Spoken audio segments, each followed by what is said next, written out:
श्री शिवाय नमस्तुभयम। दोस्तों, जैसा कि आप सभी लोग जानते हैं कि 10 जून 2026 यानी बुधवार को पड़ रही है पुरुषोत्तम मास, ज्येष्ठ अधिक मास की कृष्ण पक्ष दशमी तिथि। और दोस्तों, यह वो तिथि है जो पुरुषोत्तम मास में पड़ने वाली सबसे बड़ी तिथि है, क्योंकि यह पुरुषोत्तम मास में पड़ने वाली है और इसका बहुत ही बड़ा और विशेष महत्व होता है। पूज्य गुरु जी ने कहा है कि अगर कभी भी मौका लग जाए और पुरुषोत्तम मास की दशमी तिथि बुधवार को पड़ जाए तो आप लोगों को 7 हरा दुर्वा का उपाय तो अवश्य ही करना चाहिए। इन दोनों का संयोग बहुत ही कम आता है। इसी के साथ में गुरु जी ने अपनी शिव पुराण कथा में बताया है कि इस दिन आपको 7 दुर्वा का उपाय तो आपको अवश्य ही करना चाहिए, क्योंकि ऐसा दिन पूरे साल में सिर्फ एक ही बार आता है। और दोस्तों, आप सभी लोग जानते हो कि बुधवार का अगर सबसे बड़ा उपाय है तो वह सात्यहरा दुर्वा वाला उपाय है। तो दोस्तों, इस बुधवार दशमी तिथि के दिन आप लोगों को इस सातहरा दुर्वा वाला उपाय को जरूर करना है। बहुत सारे लोग होंगे जिन लोगों ने इस उपाय को ना किया हो, मतलब पूरा साल निकल गया, उन्होंने किसी भी दिन इस सातहरा दुर्वा वाला उपाय को ना किया हो। पर दोस्तों, आपके पास एक आखिरी मौका बचा हुआ है जो कि 10 जून के दिन है। तो इस दिन आप लोगों को इस वाले उपाय को जरूर कर लेना। भले ही आपने पूरे महीने भर इस उपाय को ना किया हो, पर अगर आपने इस पुरुषोत्तम मास के बुधवार दशमी तिथि के दिन अगर इस वाले उपाय को कर लिया तो आपको इस उपाय को करने का वो फल मिलेगा जिसकी आपने कभी कल्पना भी नहीं करी होगी। इसीलिए आप लोग इस वाले उपाय को एक बार जरूर कर लेना है, ताकि आप लोगों के हाथ से यह मौका ना जा सके और आपको इस उपाय को करने का फल मिल सके। दोस्तों, ये उपाय पंडित जी ने अपनी अभी ही शिव महापुराण की कथा में बताया है, जिस उपाय को आज हम आपको बहुत अच्छे से समझाने वाले हैं। इस वीडियो को देखने के बाद इस उपाय को समझने के लिए आपको कोई और वीडियो को देखने की जरूरत नहीं पड़ेगी। तो चलिए दोस्तों, उपाय को शुरू करते हैं। देखिए, यह इस पुरुषोत्तम मास के बुधवार दशमी तिथि के दिन यह इतना खास होता है, इतना महत्वपूर्ण होता है, देखा गया है। कभी कभी बड़े बड़े पूजा पाठ अनुष्ठान से जो मनोकामना पूर्ण नहीं होते वह पुरुषोत्तम मास पूर्ण होते हैं। मास के बुधवार दशमी तिथि के दिन एक छोटे से उपाय करने से ही आपकी मनोकामना पूर्ण हो जाती है। और बहुत सारे लोगों ने इस उपाय को किया भी है और उनको इस उपाय को करने का फल भी जरूर मिला है। अगर आप लोग भी इस उपाय को करना चाहते हैं तो आप इस उपाय को पहले अच्छे से समझ लेना, सुन लेना, उसके बाद करना। आपको इस उपाय का फल जरूर ही, और इस उपाय को कर लेने से आपके घर में चाहे किसी भी प्रकार की दुख और समस्या क्यों ना चल रही हो, आपको उसका कारण भी नहीं पता है कि भाई यह समस्या किस कारण से चल रही है। उसका कुछ भी कारण हो सकता है, जैसे इसे पितृदोष हो सकता है या किसी भी तरह का मंगल दोष भी हो सकता है। तो इस दिन आप लोगों को यह वाला उपाय कर लेना है। यह एक ऐसा उपाय है जिस उपाय को अगर किसी विशेष दिन पर किया जाए तो भाई उस विशेष दिन का जो है वह तो मिलता ही मिलता है। पर हमने उस दिन पर इस उपाय को किया है तो हमें उससे भी बड़ा फल मिलता है, और फल बहुत जल्दी मिलता है, क्योंकि आप इस उपाय को बहुत ही बड़े और विशेष दिन पर कर रहे हो। तो चलिए अब उपाय के बारे में बात करते हैं, लेकिन उससे पहले आप लोगों को यह जानना आवश्यक है कि आखिर ये उपाय किस समय करना है, किसको करना है और कैसे करना है। तो चलिए हम आगे आपको वीडियो में एक एक करके बता देते हैं। उससे पहले अगर आप लोग हमारे चैनल पर पहली बार हैं तो हमारे चैनल को सब्सक्राइब करना ना भूलें, और अगर आपके पास कोई सवाल है तो आप हमें कमेंट बॉक्स में बता सकते हैं। और अगर आपको हमारा वीडियो पसंद आया है तो आप हमें लाइक और शेयर करना ना भूलें। और अगर आपको हमारे चैनल की जानकारी चाहिए तो आप हमें फॉलो कर सकते हैं। और अगर आपके पास कोई प्रश्न है तो आप हमें कमेंट बॉक्स में बता सकते हैं। पहली बार आए हैं या फिर मेरी आवाज आज पहली बार सुन रहे हैं तो हमारे चैनल को सब्सक्राइब जरूर कर लेना, और इस वीडियो को करके कमेंट बॉक्स में श्री शिवाय नमस्तुभयम ओम नमः शिवाय जरूर टाइप कर देना। तो दोस्तों, इस 7 दुर्वा वाला उपाय को हमें इस बुधवार दशमी तिथि के दिन कैसे करना है, किसको करना है, किस समय करना है और कहां पर करना है, ये सारे सवालों के जवाब आपको इस वीडियो में मिल जाएंगे। और जो ये वीडियो देखेगा भाई, उसको 7 हरा दुर्वा वाला उपाय जरूर करना चाहिए, क्योंकि इस दिन 7 दुर्वा का भी बहुत ही बड़ा और विशेष महत्व होता है। और जब बात आ जाए हरा दुर्वा की तो ये सोने पर सुहागा वाली बात हो जाती है, और ये एक बहुत ही बड़ा उपाय हो जाता है इस बुधवार दशमी तिथि का। तो अब दोस्तों, इस 7 हरा दुर्वा वाला उपाय को आखिर करना किसको है, सबसे पहले हम लोग वो बात जान लेते हैं। तो देखो, घर की जो बड़ी माताएं बहनें होती हैं, उन माताओं बहनों में से कोई भी एक बड़ी माता बहन इस वाले उपाय को कर सकती है। और दोस्तों, अगर आप चाहें तो अपने घर में से सभी सदस्यों भी इस उपाय को करवा सकते हैं। अगर किसी व्यक्ति की उपाय को करवा सकते हैं, बड़ी माताएं बहनों में से खुद की कोई मनोकामना है, खुद की कोई दुख और परेशानी है जो कि वह अपने लिए ही करना चाहता है इस वाले उपाय को, तो वह खुद अपने लिए भी कर सकता है। बाकी अगर कोई घर में से ऐसा है जो कि अपने पूरे घर परिवार की सुख और शांति के लिए यह वाला उपाय करना चाहता है, तो भाई वो भी कर सकता है, उसमें भी कोई दिक्कत वाली बात नहीं है। कहने का मतलब यह है कि इस उपाय को हर सदस्य भी कर सकता है और पूरे घर परिवार के सदस्य के लिए घर की बड़ी माताओं बहनों में से कोई एक माता बहन भी कर सकती है। माताएं बहनें अगर घर में उपस्थित ना हो या वो यह वाला उपाय ना कर पा रही हो, तो फिर घर का कोई बड़ा सदस्य भी 7 हरा दूर्वा वाला उपाय को कर सकता है, चाहे फिर वो पुरुष ही क्यों ना हो, उसमें कोई भी दिक्कत वाली बात नहीं है। अब दोस्तों, जो अगला प्रश्न निकल कर आता है वो ये आता है इसको लेकर कि आखिर इस उपाय को हमें किस समय करना है, सुबह के समय करना है कि शाम के समय करना है। तो देखो, इस वाले उपाय को आप लोग सुबह के समय भी कर सकते हो और शाम के समय प्रदोष काल में भी कर सकते हो। अब अगर आप पूछो कि भाई सबसे उत्तम समय कौन सा रहेगा इस 7 हरा दूर्वा वाला उपाय को करने का, तो हम आपसे बस यही कहेंगे कि इस उपाय को आप सुबह के समय करेंगे तो ज्यादा बेहतर होगा। बाकी अगर प्रदोष काल के समय भी करेंगे तो भी अच्छा होगा, उसमें कोई भी दिक्कत वाली बात नहीं है। तो अब दोस्तों, जो अगली सबसे बड़ी और महत्वपूर्ण बात आती है वो ये आती है कि सुबह अगर हम उपाय को करेंगे तो हमें कितने बजे से लेकर कितने बजे तक के बीच में करना है, और शाम के समय प्रदोष काल में करेंगे तो हमें कितने बजे से लेकर कितने बजे के बीच में करना है। तो देखो, सुबह जितनी जल्दी हो सके आप उपाय को करने की कोशिश करना। बाकी अगर कारणवश लेट भी हो जाओ, थोड़ी देर भी हो जाए, तो 10 या 11 बजे तक भी आप उपाय कर लेना, पर 12 बजे से ज्यादा देरी ना हो, ठीक है, इस बात का ध्यान रखना। उसके बाद में दोस्तों, अगर शाम के समय प्रदोष काल की बात करें, प्रदोष काल का जो समय है होता है वो शाम के 6 बजे से शुरू हो जाता है। मतलब शाम के 6 बजे से लेकर शाम के 6 बजे से रात के 8 बजे के बीच का जो समय होता है, यह समय प्रदोष काल का समय होता है। तो इस उपाय को 7 या 8 बजे के बीच में भी कर सकते हो, मैं आप कभी भी इस वाले उपाय को कर सकते हो, उसमें कोई भी दिक्कत वाली बात नहीं है। तो अधिक मास का महीना ही है जो आपको धन, दौलत, पुण्य दोनों ही देने वाला है। अधिक मास के महीने में तुलसी का पूजन करके श्री हरि विष्णु से जुड़े हुए कुछ उपाय करके आप अपने जीवन की निर्धनता, धन से जुड़ी समस्याएं, कर्जे से जुड़ी समस्याओं को हमेशा के लिए दूर कर सकते हैं। भगवान विष्णु को तुलसी अति प्रिय है, इसलिए उनकी पूजा में भी विशेष रूप से हम तुलसी का उपयोग करते हैं। और बिना तुलसी दल के, बिना तुलसी मैया के श्री हरि विष्णु की पूजा और उनका भोग दोनों ही अधूरे होते हैं।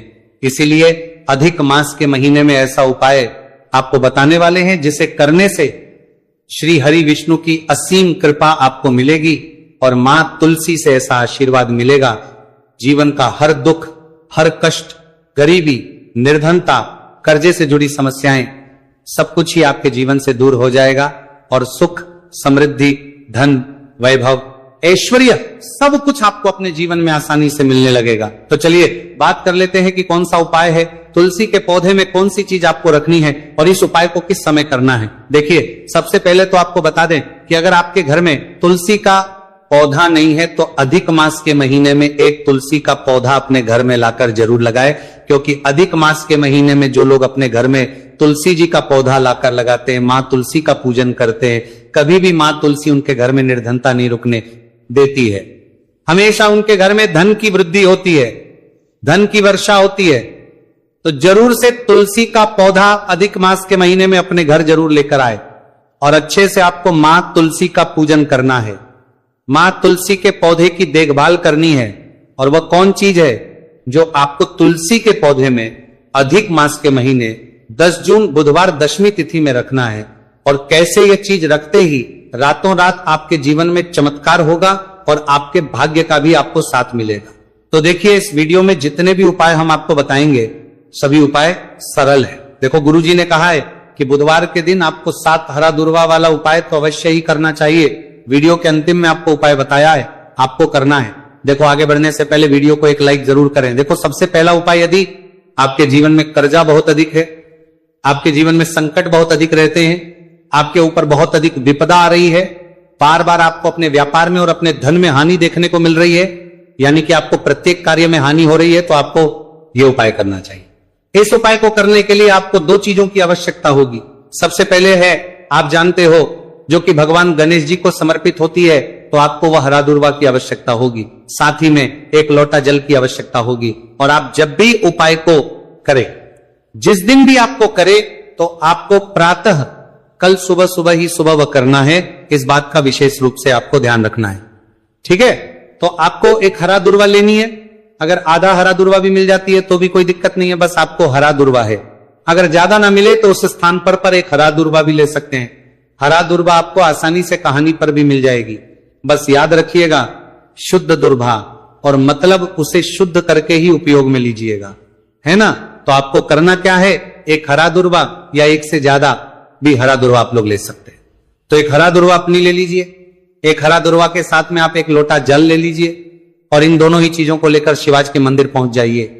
जी के मंदिर पहुंचकर सबसे पहले आप शिवाजी के पास में बैठ जाइए। शिवाजी के मंदिर पहुंच लेकर शिवाजी के पास में बैठने के बाद जो शिवाजी की शिवलिंग होगी, शिवलिंग के ऊपर सबसे पहले आपको ये दूर्वा को समर्पित करना है।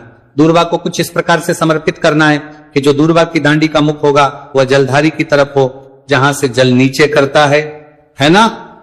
और जो हरा दुर्वा का मिला हुआ भाग होगा वो अपने आप शिवाजी के पीछे की तरफ हो जाएगा, ठीक है। तो इस प्रकार से ये हरा दुर्वा का, ये दुर्वा आपको भगवान शिवाजी का शिवलिंग के ऊपर समर्पित करनी है। और जो एक लोटा जल आप अपने साथ लेकर आए हैं, इसी दूर के ऊपर भगवान शिवजी के शिवलिंग के ऊपर एक धारा से आपको समर्पित कर देना है, ठीक है।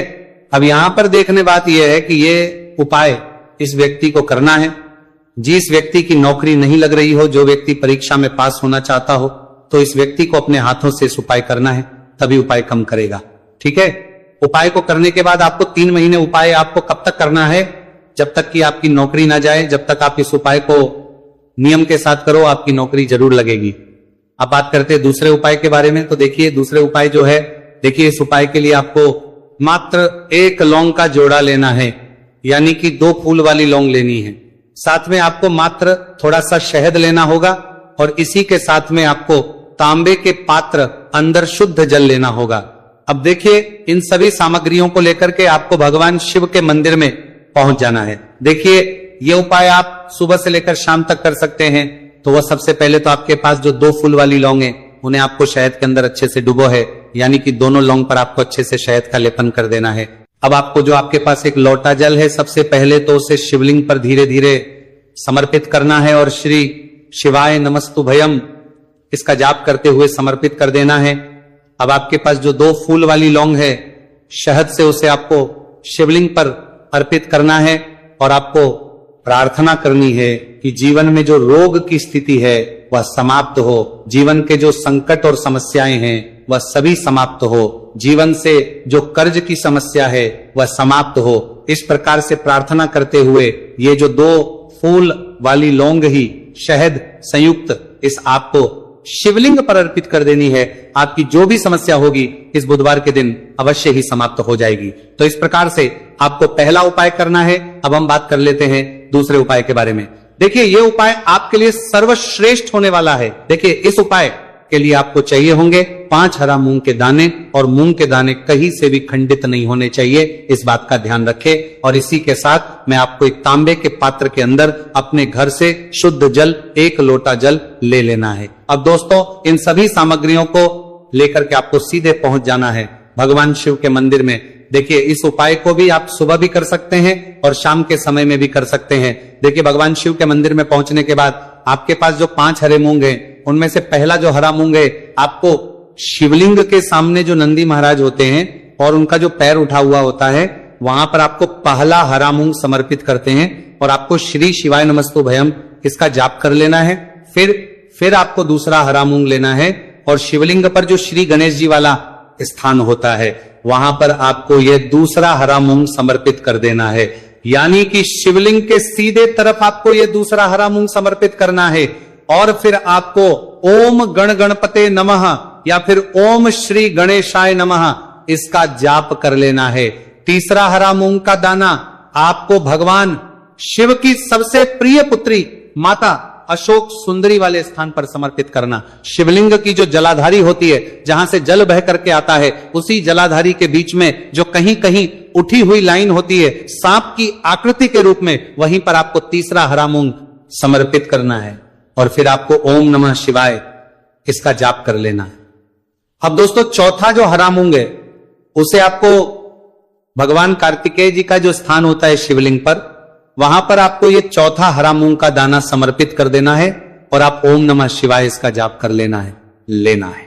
अब दोस्तों आपके पास जो पांचवा और अंतिम हरा मूंग बचा हुआ है, उससे आपको उससे जल के पात्र के अंदर डाल देना है और इस हरे मूंग से युक्त जल से आपको भगवान शिव के शिवलिंग का अभिषेक कर देना है। जल आपको बिल्कुल धीरे धीरे समर्पित करते जाना है और लगातार आपको शिव महापुराण के मूल श्री शिवाय नमस्तु भयम इसका जाप करते रहना है। फिर आपको शिवलिंग के आगे बैठकर, यदि आप अपने बच्चों के लिए यह उपाय कर रहे हैं, यदि आप अपने बच्चों की बुद्धि ज्ञान और विवेक के लिए उपाय कर रहे हैं, तो उसके लिए आपको प्रार्थना कर लेनी है, या फिर व्यापार में वृद्धि करने के लिए ये उपाय कर रहे हैं तो उसकी कामना करते हुए आपको प्रार्थना कर लेनी है, या फिर अपनी नौकरी के लिए कर रहे हैं, या फिर अपने इंटरव्यू के लिए, या फिर धन की प्राप्ति के लिए कर रहे हैं।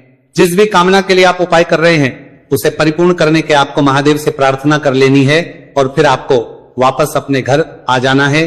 पूज्य गुरु जी ने कहा है कि जो भी व्यक्ति इस उपाय को कर लेता है तो यकीन मानिए आपके जीवन की जो सारे संकट, कष्ट और बाधाएं ही वह सभी समाप्त होंगे। अब हम बात करते हैं अगले उपाय की।